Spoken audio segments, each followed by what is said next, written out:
À l'origine de la plus grande catastrophe du nucléaire civil, un test de l'alimentation électrique de secours qui a mal tourné.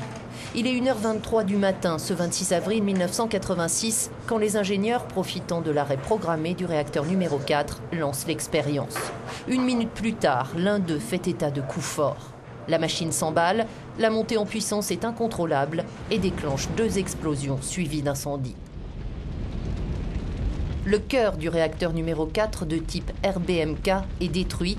Un nuage hautement radioactif s'élève dans le ciel.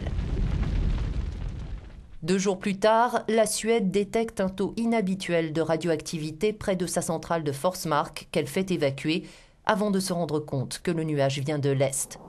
Les autorités soviétiques n'ont prévenu personne et vont chercher à minimiser la gravité de l'accident. Officiellement, l'explosion a tué 2 employés, un sur le coup dont on ne retrouvera jamais le corps, l'autre est décédé des suites de ses blessures. Mais le régime envoie des centaines de pompiers sans aucune protection arroser les réacteurs pour éteindre les flammes, en vain. Aucune protection non plus pour les hommes chargés de déverser 4000 tonnes de plomb et de sable par hélicoptère sur la centrale éventrée. La gestion humaine de la catastrophe est calamiteuse. Les 48 000 habitants de Pripyat, ville nouvelle située à 3 km de Tchernobyl, sont les premières victimes de cette loi du silence. Le 27 avril, après 30 heures d'exposition aux radiations, les autorités leur donnent 2 heures pour plier bagages, en les laissant croire à un retour rapide.